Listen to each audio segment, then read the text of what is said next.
Reindustrialization, Labor and Precariousness in Romania.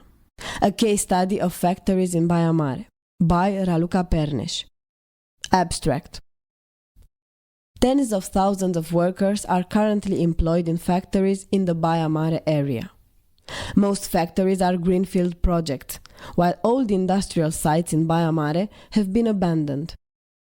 Most employees working in furniture, mattresses, clothing and footwear producing factories receive a minimum wage for full-time work. The young and disciplined employees manage to supplement their minimum wage by working overtime or doing additional shifts, depending on the employer's needs. Some resort to seasonal work abroad in order to ensure their family's survival. The factories in question are a precarious link within the capitalist circuit, operating as outsourced factories for large Western companies, the largest by producing volume and number of employees being Ikea. The experience of managers and workers in these factories shows how factories and employees alike are in extremely vulnerable and volatile position.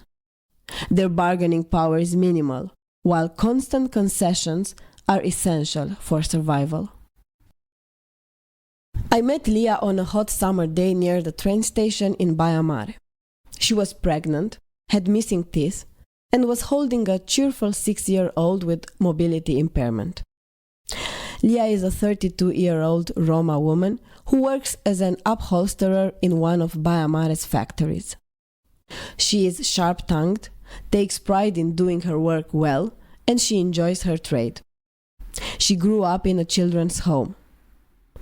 Unlike many of her co-workers, she graduated high school. She has 3 children with her first partner, who died a few years ago. At the train station, she was waiting for her current partner, who has been away for 3 weeks with work. The older children are in foster care in a nearby village. The youngest was also in foster care, but Lia managed to get him back just a few months earlier. Lia earns minimum wage, but works very long over hours in order to make an average of 2,300 lei, around 500 euros per month. She is grateful. Working overtime has allowed her to reach a certain level of income. In turn, this was enough to get her younger son back from foster care. She dreams of moving from the makeshift home she lives in, with a toilet in the backyard, to a village where she can rent a suitable place to live in and commute to work.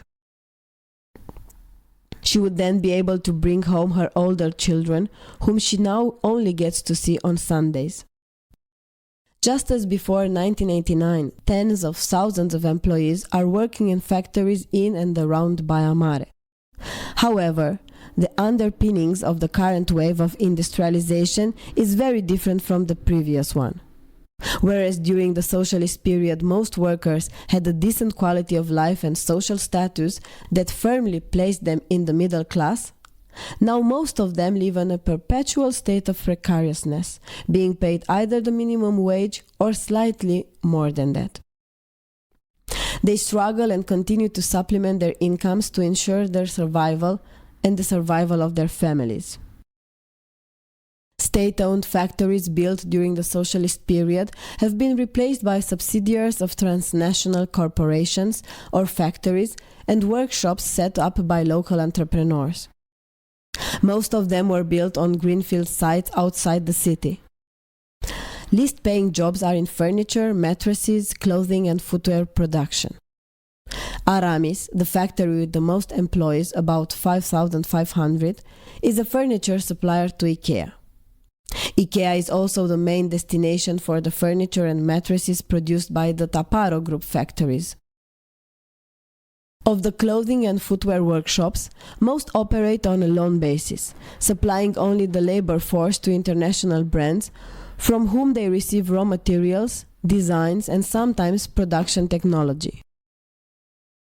This begs the question: Why are tens of thousands of Baia Mare workers so vulnerable, and why do they live in poverty, despite the fact that they work full-time, often overtime, while the companies that sell the products of their labor are, by every standard, profitable? Moreover, how do these individuals and families survive on such low income? To answer these and other questions, we took to the field in 2021 along with a team of anthropologists. We talked to dozens of workers from several factories based in the Baia Mare area.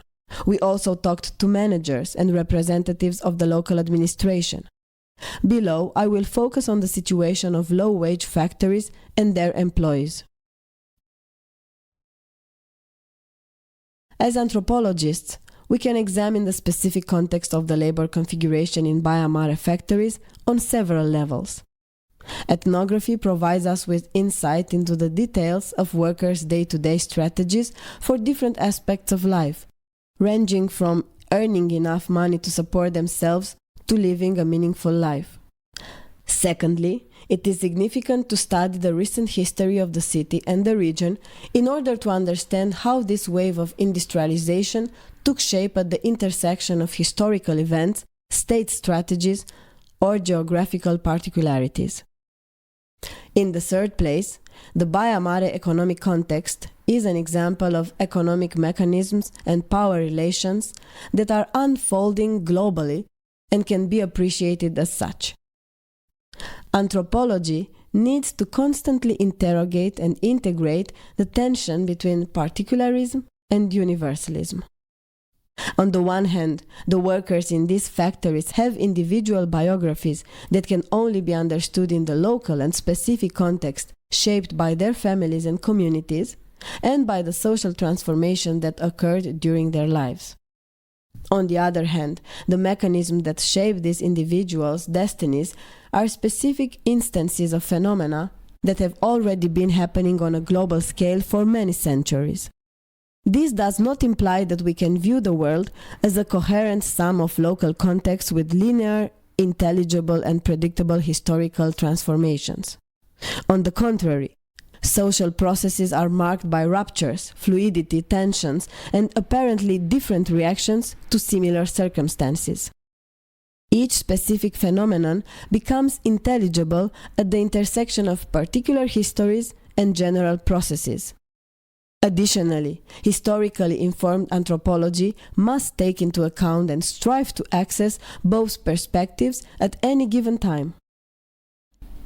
Young and middle-aged adults who make up the bulk of industrial employees have experienced downward class mobility compared to their parents' generation who came of age during the socialist period.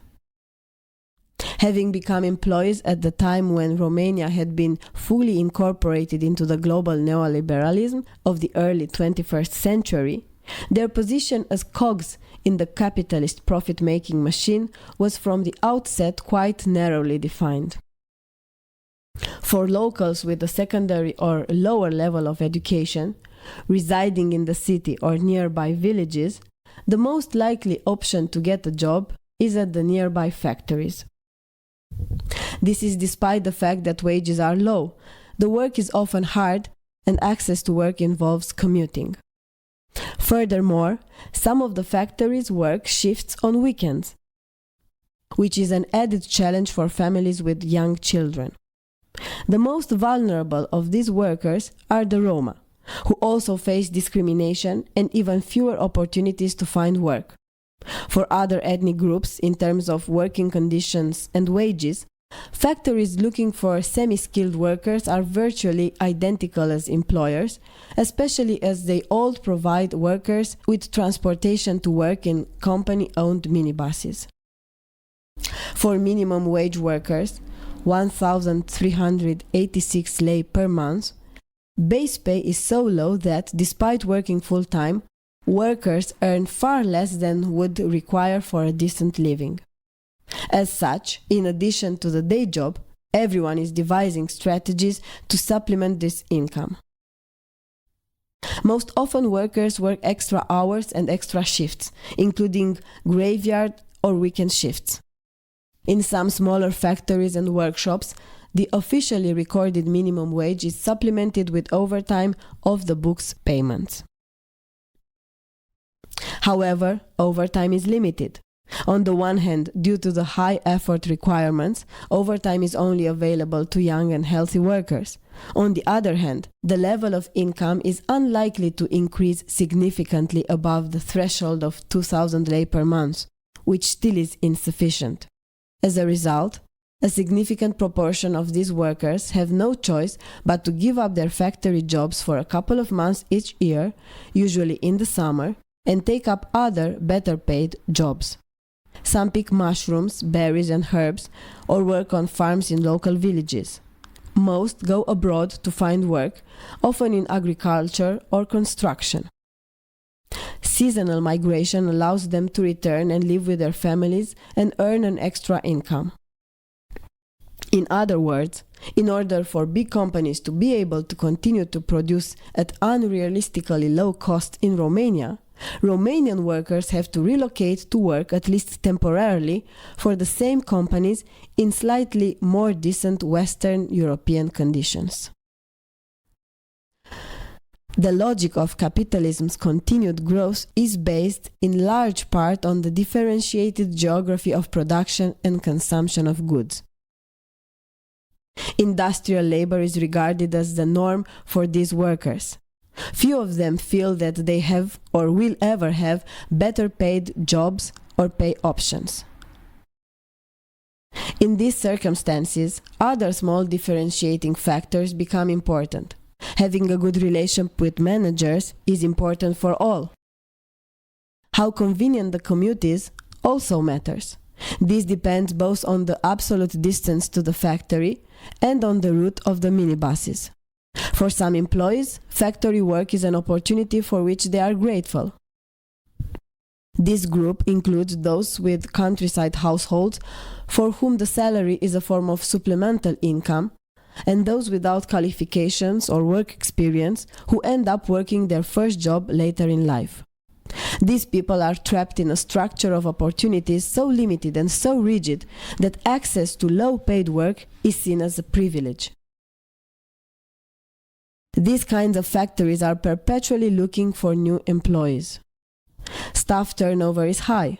Additionally, it is expected that the number of employees will decrease during the summer months and not return to the desired levels until late autumn.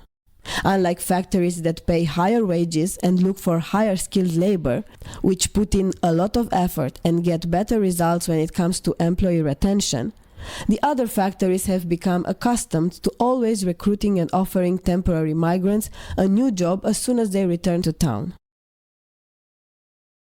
One of the main problems that factories face is securing full rosters of workers for each shift in order to meet their production quotas.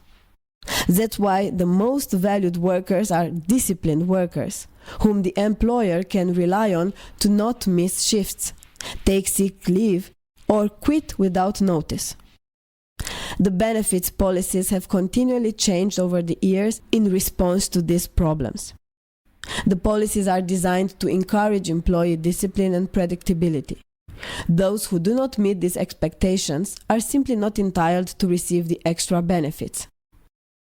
One implication of these policies is that workers who embody this ideal of discipline can end up earning higher incomes than base pay at higher paying factories.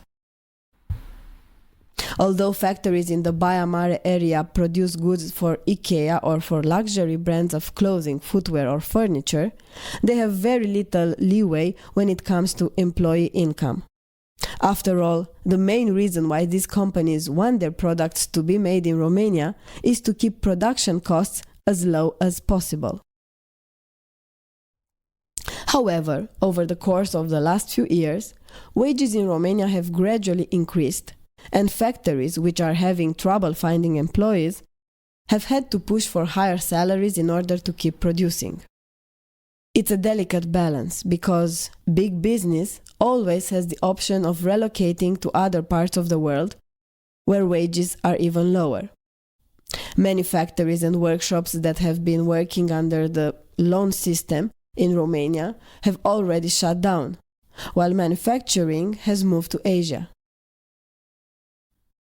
The only advantage Romania still has is having one of the cheapest labor markets within the EU.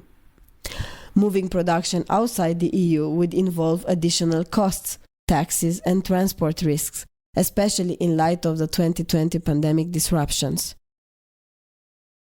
Next, as Romanians move to work in wealthier Western countries, jobs in Romania start to be filled with workers in worse conditions than Romanians. Several Baia Mare factories have already started hiring refugees, while the number of Asian migrants heading to Romania is also on the rise.